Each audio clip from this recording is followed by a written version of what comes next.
A human colony was wiped out. Earth answered with 500,000 warships. The morning sun of New Eden painted the sky in shades of gold and pink.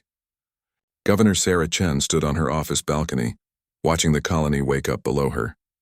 3 million people called this world home. 50 years ago, the first colonists had landed here with nothing but hope and determination. Now cities dotted the landscape, farms stretched to the horizon, and children played in parks that their grandparents had built.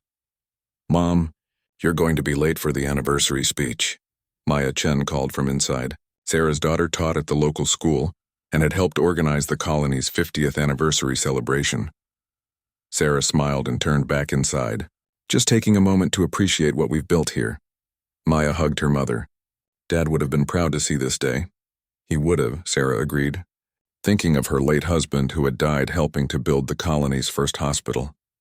Across the city, Marcus Webb sat in the Defense Center, monitoring the usual morning traffic. As a veteran of Earth's peacekeeping forces, he had taken the job of defense coordinator more out of habit than necessity. New Eden had never faced any real threats. The worst he usually dealt with were meteor showers and the occasional equipment malfunction. "Sir, we're picking up something strange," said Lieutenant Torres. One of his officers, Marcus, walked over to her station. On the screen, dozens of contacts were appearing at the edge of their sensor range. "Ships?" Marcus asked, frowning. They weren't expecting any supply runs from Earth for another month. "Unknown configuration, sir. They're not responding to our hails." Marcus felt something cold settle in his stomach. In 30 years of service, he had learned to trust his instincts. "Send a priority message to the governor. And wake up everyone in the Defense Center. Now." 20 minutes later, Sarah stood in the command center with Marcus, watching as 40 massive ships approached New Eden. They were unlike anything in Earth's databases. Each vessel was the size of a small city, covered in weapons that looked designed for one purpose only. "Try hailing them again," Sarah ordered. "This is Governor Sarah Chen of the New Eden colony. We are a peaceful settlement under the protection of United Earth. Please identify yourselves and state your intentions." The response came immediately. The main screen flickered to life, showing a creature that looked like a nightmare made real. The Korthax stood 9 feet tall, covered in gray scales with 4 arms and eyes that burned with cold intelligence. "I am Admiral Thax of the Korthax hegemony," the creature said, its voice like grinding stone. "Your presence in this system is an insult to our borders. You will evacuate immediately or be destroyed." Sarah stepped forward, keeping her voice calm. "Admiral, there must be some misunderstanding. We've been here for 50 years.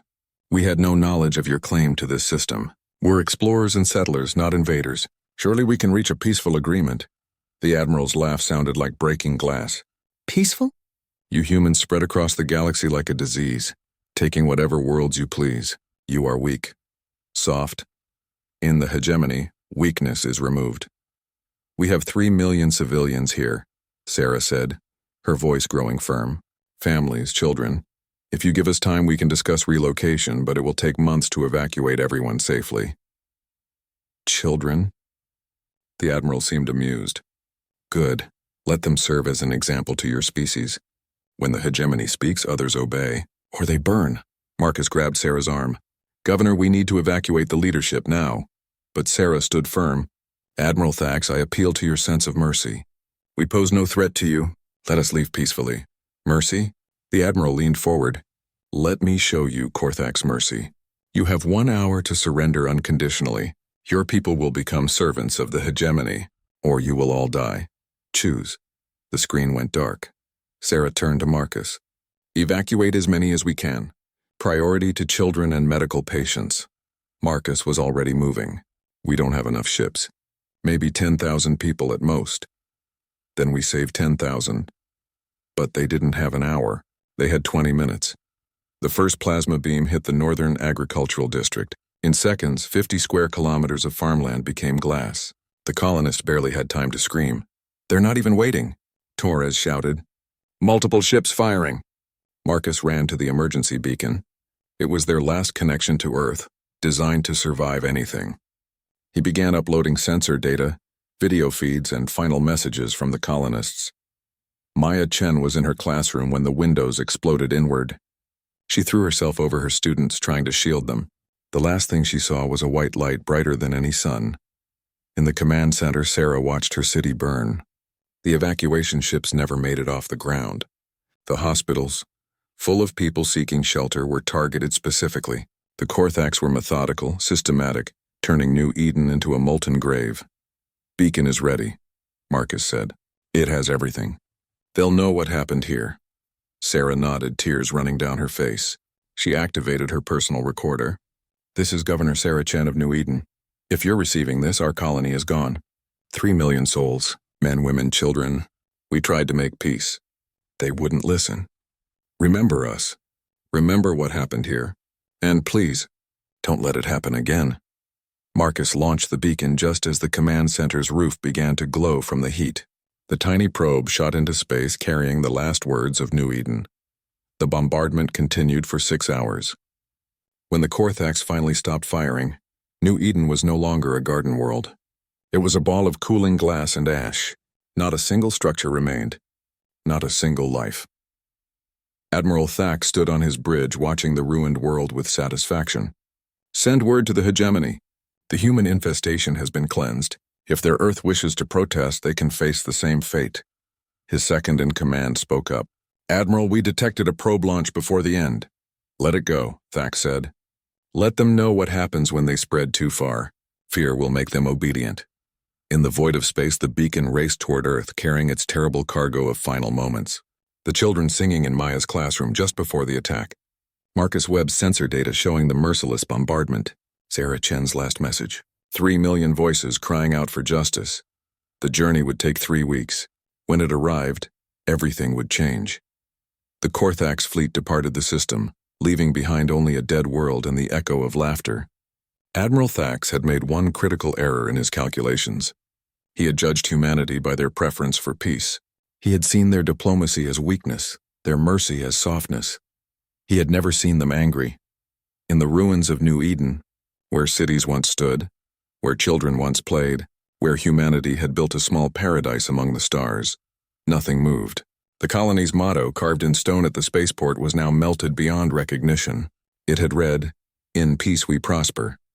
But Earth had another motto, older and darker, sleeping in the hearts of every human since they first looked up at the stars. Never again. The beacon carrying the death of New Eden continued its journey through the dark, its message racing toward a sleeping giant that was about to wake. The Korthax had wanted to send a message. They had succeeded. They just didn't realize what that message would unleash. The beacon from New Eden arrived at Earth on a Tuesday morning. It entered the Sol system at near light speed, transmitting its emergency codes to every receiver in range. Within minutes, the message reached Earth Defense Command. Admiral Rebecca Stone was having her morning coffee when her aide burst into her office. The young man's face was white as paper. "Admiral, we have a Priority 1 emergency beacon from New Eden." Stone set down her cup carefully. Priority 1 meant complete colony loss. "Put it through to the main conference room. Alert President Martinez and the Parliament. They need to see this." 30 minutes later, the emergency session of the United Earth Parliament was in session. 500 representatives from Earth, Mars, Luna, and the outer colonies watched in growing horror as the beacon's message played. They saw Governor Chen's attempts at diplomacy. They heard Admiral Thax's cold dismissal of 3 million lives. They watched the sensor data as plasma beams turned paradise into hell. And they listened to the final messages, a child asking her mother when she would come home, a doctor refusing to leave his patients, an old man singing a lullaby to his grandchildren as the sky burned above them, Maya Chen shielding her students with her own body. Governor Chen's final words. When it ended, the Parliament sat in complete silence. Then someone began to sob. Another slammed their fist on their desk. The anger spread like wildfire through the room. President Maria Martinez stood up.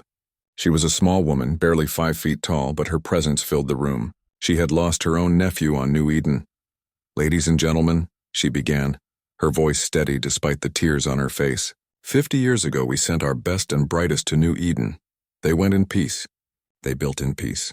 They died because someone mistook our desire for peace as weakness." She paused, looking around the room. "The Korthax believe we are soft. They believe we are prey. They are about to learn otherwise." The Parliament erupted in approval. Martinez raised her hand for silence. I am activating Protocol Omega, effective immediately. Gasps echoed through the room. Protocol Omega had never been used.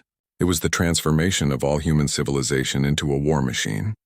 Every resource, every person, every scrap of metal would be devoted to one purpose. How many ships can we build? Asked Representative Chen from Mars. He was no relation to Governor Chen, but he spoke for many. Admiral Stone stood up. Our current fleet stands at 8,000 vessels. With normal production, we could double that in 2 years. Not enough, Martinez said.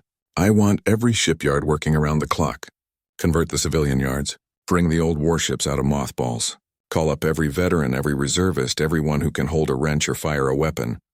Madam President, said Representative Williams from Europa, our allies in the Galactic Council are already sending warnings. The Korthax hegemony controls 300 systems. They have at least 50,000 warships. Martinez's smile was cold as winter. Then we'll build more. Within hours, Earth changed. The announcement of New Eden's destruction was broadcast on every channel. The final messages played on repeat. The anger that had filled the Parliament spread to every human in the galaxy. In the shipyards of Luna, workers volunteered for triple shifts. On Mars, entire cities converted their factories to weapons production. The asteroid miners increased their output by 5,000%, sending rivers of metal to feed the forges of war. 3 days after the beacon arrived, a Korthax delegation arrived at Earth. They expected to find a terrified population ready to surrender. Instead, they found empty meeting rooms. No one would speak to them. When they demanded an audience with President Martinez, they were shown to a small office where a junior clerk handed them a single piece of paper. It read, "You killed 3 million innocents. Leave, now." The lead diplomat, a Korthax named Vrax, crumpled the paper. "This is insulting. We offer you terms of surrender. Accept or face the same fate as your colony."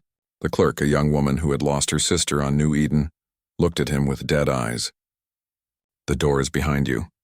As the Korthax left, furious and confused, they passed recruitment centers with lines stretching for blocks. They saw children selling their toys to buy war bonds. They saw old soldiers, some over 100 years old, putting on uniforms again. On Titan, Admiral Kenji Yamamoto was pulled out of retirement. At 78, he was still sharp as a blade. Martinez met him personally.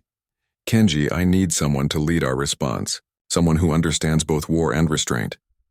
Yamamoto bowed slightly. "How many ships?" "As many as we can build. The projections say we could have 100,000 in 6 months if we push hard." "Not enough," Yamamoto said. "If we're going to do this, we do it right." "I want 500,000. Martinez stared at him. "That's impossible." "Is it?" Yamamoto pulled out a tablet. "We have 8 billion humans on Earth alone. Another 4 billion in the colonies. Every hand working, every mind focused. We're not building a fleet, Madam President. We're building a message." The transformation was remarkable. Earth's greatest achievement had always been its ability to unite when threatened. Old enemies worked together. Russia and America shared technology. China and India merged their production lines. The Middle East and Europe combined their resources. The first new warship rolled off the production line just 1 week. After New Eden, it was named Remember Eden, the sea. Second was Chen's Revenge, and every ship was named for one of the victims. The aliens watching were stunned. The Altarians, humanity's oldest trading partners, sent a message. "The Korthax are too powerful. Please reconsider." Earth's response was to order another 1,000,000 tons of armor plating. The Korthax sent probe fleets to test human defenses.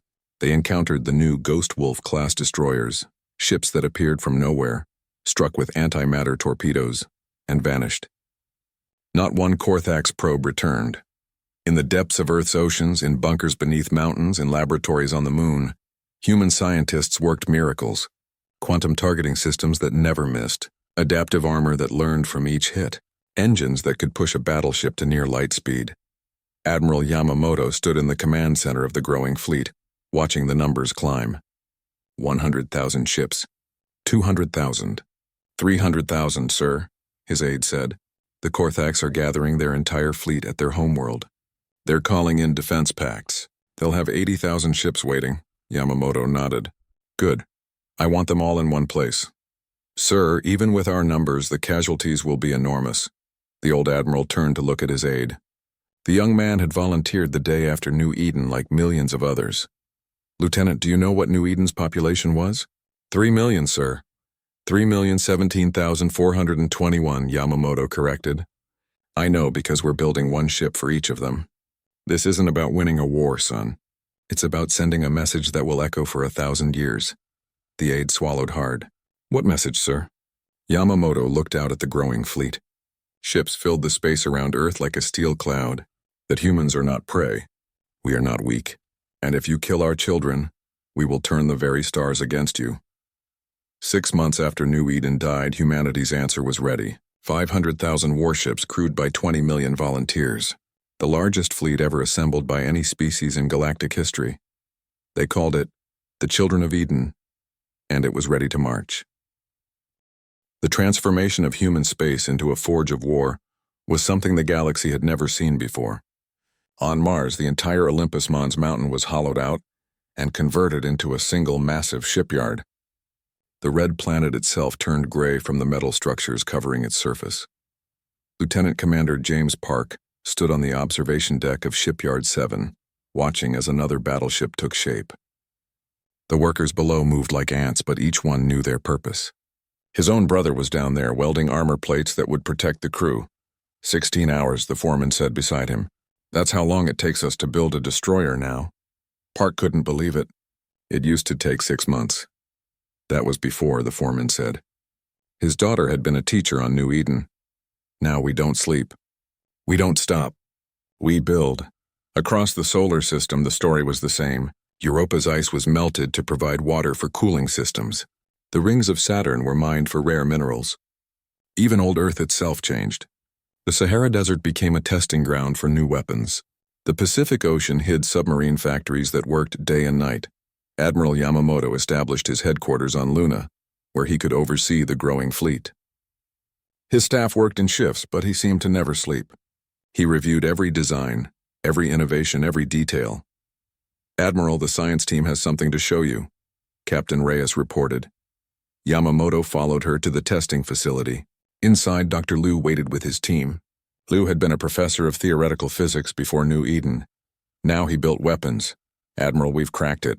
Quantum targeting locks onto the quantum signature of enemy ships. Once locked, our torpedoes will follow them through any evasive maneuver, even through hyperspace jumps."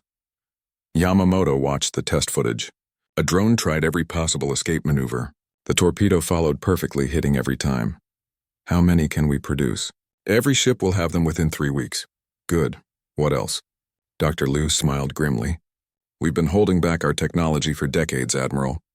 We never wanted to be seen as aggressive. But now?" He activated another screen. "Adaptive armor that learns from each hit and becomes stronger. Antimatter warheads that can crack a moon. And this." The screen showed a ship appearing from nowhere, firing and vanishing again. Full spectrum cloaking. Not just visual, but every wavelength. The Ghost Wolf destroyers can hunt unseen. The Korthax, meanwhile, grew nervous. Their spies reported impossible numbers. Their scouts never returned. When Ambassador Vrax demanded answers from the Galactic Council, the other species were equally stunned.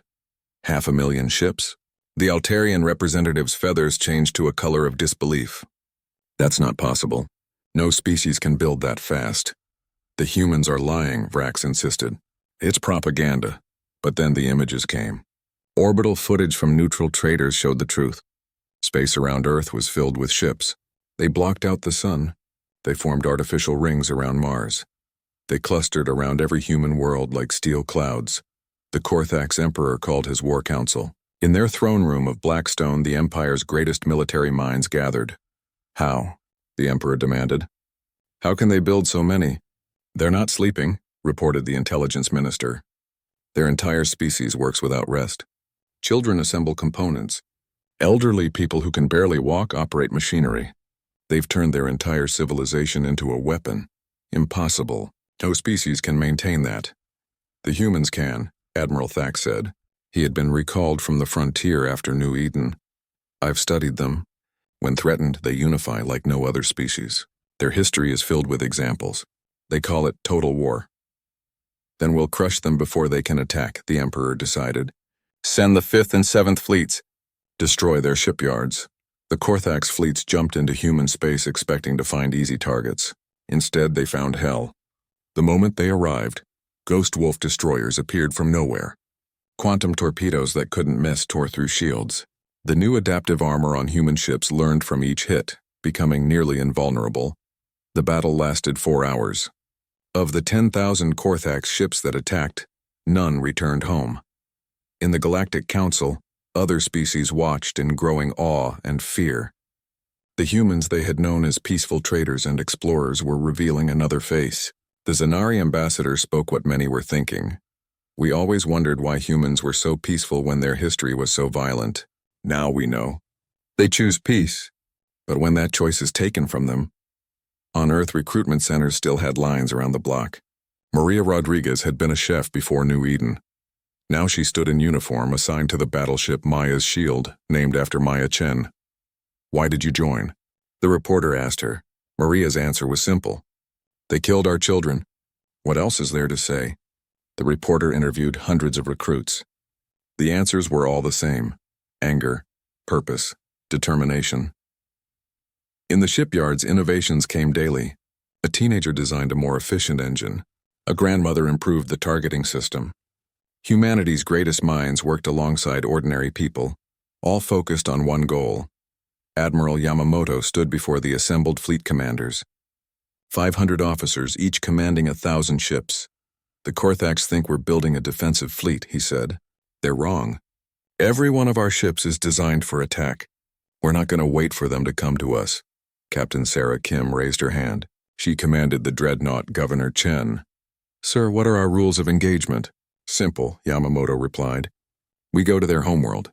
We destroy every military ship, every defense platform, every weapon they have. But we do not glass their worlds. We are not them." "Sir, they killed 3 million civilians." "Yes, and that's what separates us from them. We'll break their ability to wage war. We'll ensure they never threaten anyone again. But we won't become monsters." The room was quiet. Then Kim spoke again. "And if they surrender?" Yamamoto's face was stone. "Did they accept New Eden's surrender?" As the fleet prepared to depart, messages poured in from across human space. Children sent drawings to hang in crew quarters. Families sent photos of loved ones lost on New Eden. Every ship carried memories, hope, and fury in equal measure. The Korthax made one last attempt at diplomacy. They sent a message directly to Earth. "Humans, this war will destroy us both. Accept our terms. Become part of the hegemony.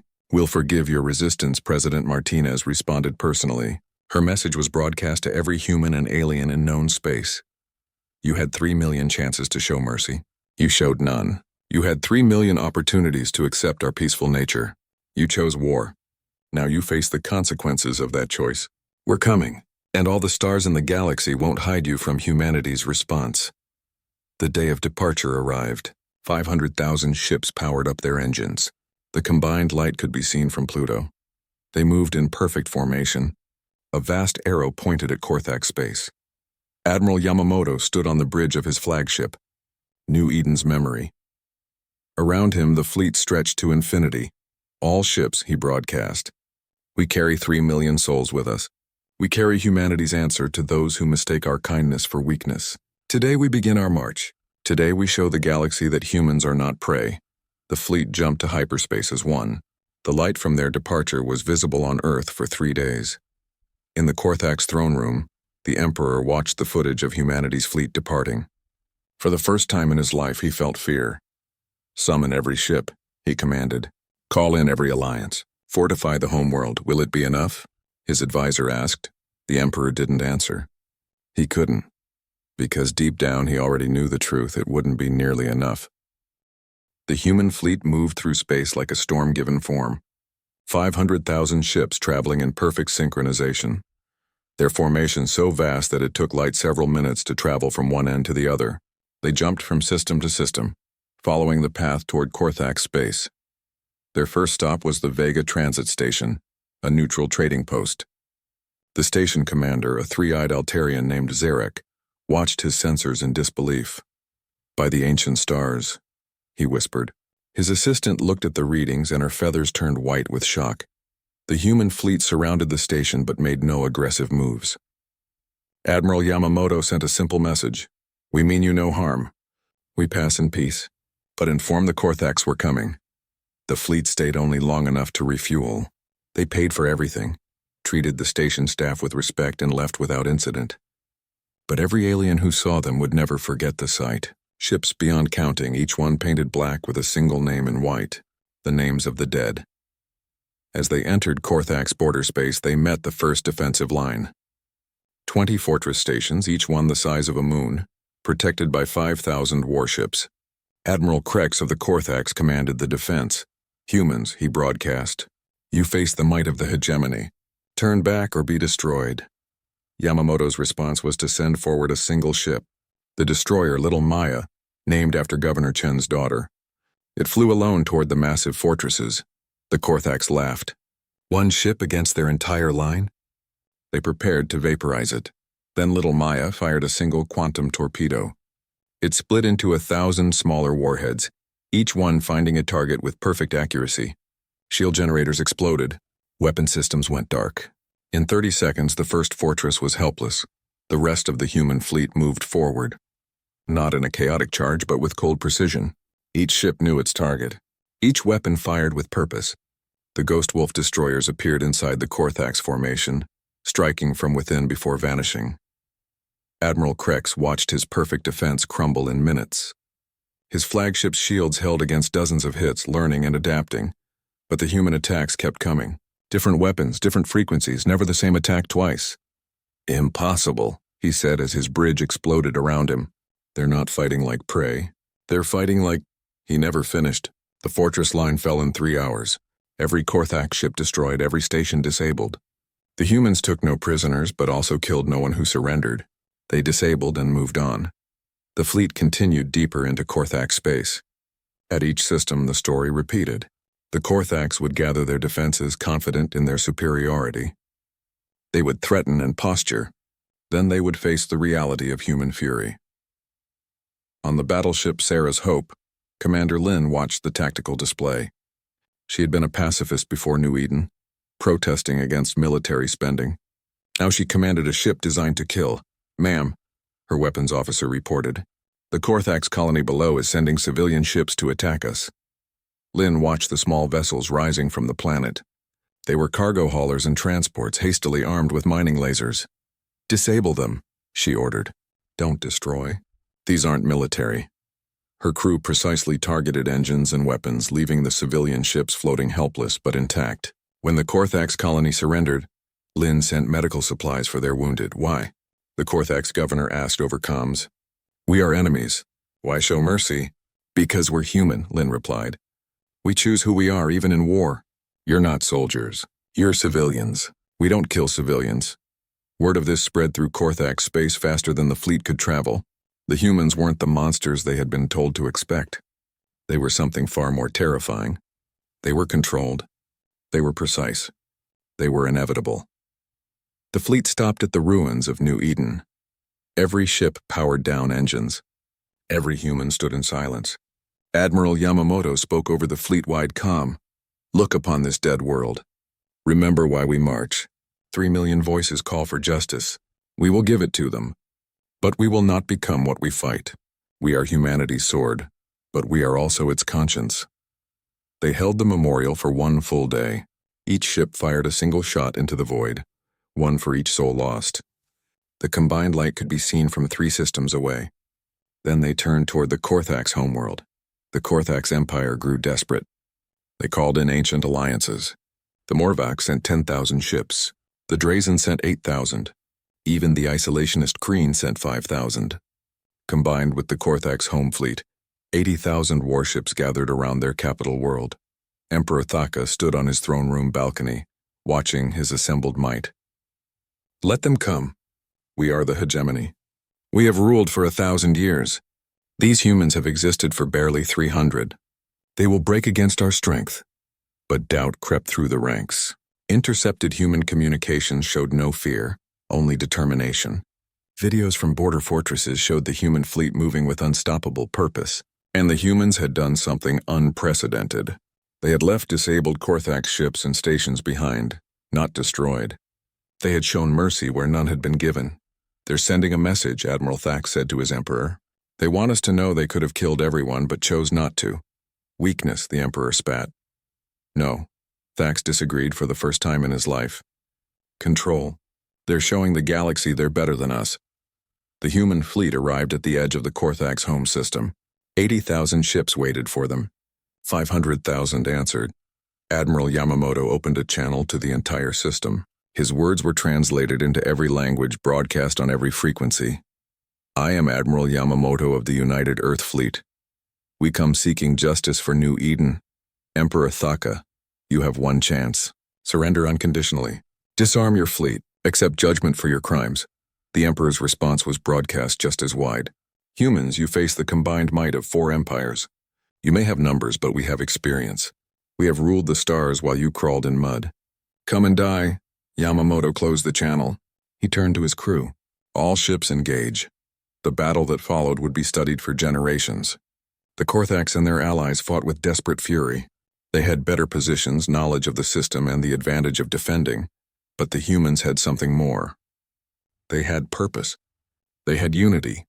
And they had been preparing for this moment for 6 months. The Ghost Wolf destroyers struck first, appearing inside the enemy formation. Quantum torpedoes found their marks with perfect accuracy. The adaptive armor on human ships learned from each hit, becoming stronger. The dreadnought Governor Chen led a spearhead directly at the enemy center. Captain Kim broadcast on open channels as she attacked. For New Eden. For the 3 million. For humanity. The battle raged for 3 hours. The Korthax fought well, destroying 50,000 human ships. But for each human ship that fell, 10 Korthax vessels burned. The Allied fleet, seeing the tide turning, began to retreat. "Cowards!" Emperor Thaka screamed as the Morvac fleet jumped away. "Stand and fight!" But they ran. They had come expecting an easy victory against upstart humans. Instead, they faced the focused rage of an entire species. Admiral Thax watched from his flagship as the human fleet systematically destroyed his forces. His weapons barely scratched their adaptive armor. Their quantum torpedoes never missed, and they fought with a coordination that seemed impossible. "Sir," his aide said, "we've lost 70% of the fleet." Thax looked at the tactical display. The human fleet had formed a perfect sphere around the homeworld. There was no escape. "Send the surrender signal," he ordered. "Sir, the Emperor commands us to fight to the last ship." Thax removed his rank insignia. "The Emperor sent us to die for his pride.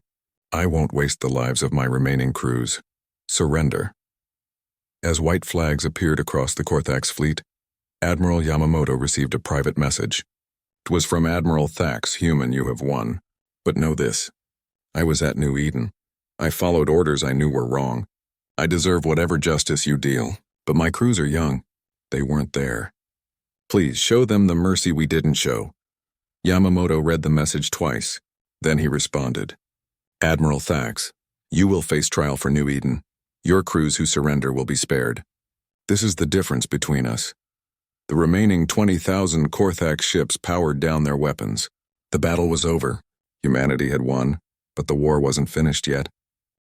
The Korthax homeworld hung in space like a jeweled sphere, its 3 moons forming a defensive triangle around it. On the surface, 14 billion Korthax citizens watched the skies where their fleet had been destroyed. The human armada surrounded their world completely, blotting out the stars.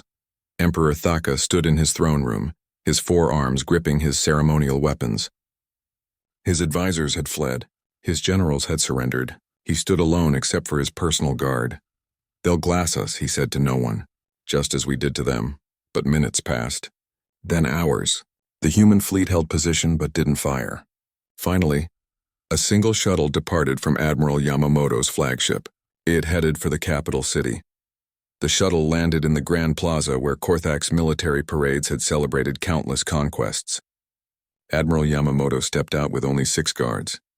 The watching Korthax couldn't believe it.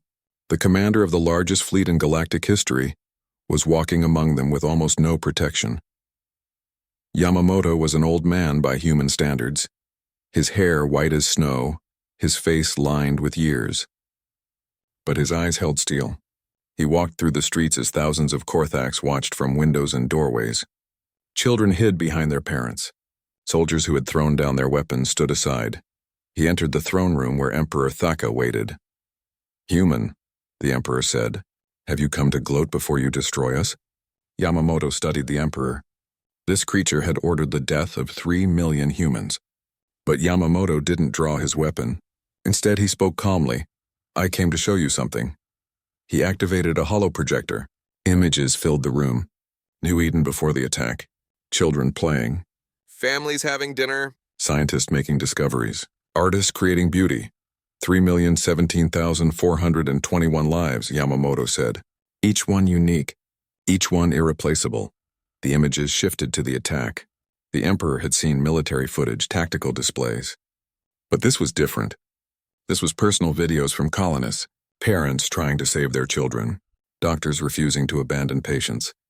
Governor Chen's final moments. You did this, Yamamoto said simply. It was necessary, the Emperor replied. But his voice lacked conviction. You were spreading too far. You were a threat. We were families. We were explorers. We came in peace. Yamamoto changed the display again. Now it showed human space, the massive industrial effort. Children working in factories. Grandmothers building weapons. The entire species united in purpose. You woke something in us, Yamamoto continued. Something we've tried to leave in our past. You reminded us what we're capable of when pushed. Then finish it, the Emperor said. Destroy us as we destroyed you. No. The single word hung in the air. The Emperor's guards looked confused. Even Yamamoto's own soldiers seemed surprised. No, the Emperor repeated, we could. Every one of my ships has weapons locked on your world. We could turn it to glass in minutes. But we won't. Why? Yamamoto walked to the window looking out at the city below. Because that would make us you. And we refuse to be you, he turned back to the Emperor. Your military is destroyed. Your empire is broken. Every defensive satellite, every shipyard, every weapons platform will be destroyed. You'll never threaten anyone again, but your people will live. The hegemony will rebuild. We'll strike back. No, you won't. Yamamoto activated another display. It showed human ships taking position around every Korthax world. We're leaving monitoring stations. Guardian fleets. For the next 100 years, you'll be watched. Any attempt to build military ships will be stopped. Any aggression against any species will be met with immediate response. You're making us slaves. We're making you safe. From others and from yourselves. Your people can prosper. They can trade. They can grow. They just can't wage war. The Emperor laughed bitterly. And if we refuse? Then we glass one moon. If you still refuse, we glass the second. If you still refuse after that, we glass the third. And if you're still stubborn after losing all 3 moons, then we discuss your homeworld. But I don't think it will come to that. Admiral Thax was brought in, hands bound. He had surrendered himself for trial. Admiral, Yamamoto addressed him, you led the attack on New Eden. I followed orders, Thax replied. So did many throughout history who committed atrocities. It's not an excuse, Thax straightened. Then execute me. You'll face trial. On Earth, public, transparent, the galaxy will watch. If found guilty, you'll spend your life maintaining the memorial we're building at New Eden. Every day you'll tend the graves of those you killed. That's your justice? That's our mercy. Death is easy. Living with what you've done is harder. Yamamoto turned to address everyone in the room, his words broadcast across the planet. People of the Korthax hegemony, you have a choice. Accept our terms and prosper in peace, or resist and face the consequences. But know this, we didn't come here for revenge. We came for justice, and to ensure this never happens again. He walked back to his shuttle. As he was leaving, the Emperor called out, Human, your species confuses me. You have the power to destroy us completely. Why show mercy? Yamamoto paused at the door. Because 3 million innocent people died at New Eden. If we killed your civilians in return, we'd dishonor their memory. They died believing in peace. We'll honor that, even in victory. The terms were simple. Complete military disarmament, reparations paid to fund the rebuilding of New Eden as a memorial world, monitoring stations on every Korthax planet, and Admiral Thax would face trial. The Emperor had no choice but to accept. The news spread across the galaxy within days. The humans had won completely but hadn't committed genocide. They had shown mercy where none was given. They had proven themselves both powerful and principled. In the Galactic Council, species that had feared humanity's wrath now respected their restraint. The Altarian ambassador spoke for many. We thought humans were weak because they chose peace. Then we thought they were monsters when they chose war. Now we see the truth. They're neither. They're something more dangerous. They're capable of both extremes and can choose which to be. 10 years passed. New Eden 2 was built in a different system, protected by the most advanced defense network humanity could create. The memorial at the original New Eden was visited by millions, a reminder of the cost of underestimating human resolve. Admiral Thack served his sentence, maintaining the memorial. Every day he read the names of the dead. Every night he dreamed of them. He became the most vocal advocate for peace between species, warning others about the price of aggression. The Korthax worlds prospered under enforced peace. Without military spending, they developed art, science, and culture. Their children grew up never knowing war. Some resented the human oversight, but many were secretly grateful. Admiral Yamamoto retired to a small house on Earth where he grew flowers. Presidents and generals visited him seeking wisdom.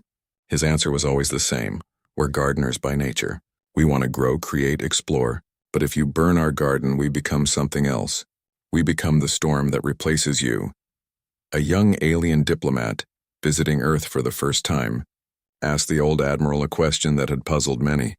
Humans say you prefer peace, but your history is full of war. Which is the real humanity? Yamamoto smiled, touching a rose in his garden. Both. We're the species that will share our food with strangers and teach our science to anyone who asks. We're also the species that will burn the galaxy to ashes if you hurt our children. The wise know which version to encourage.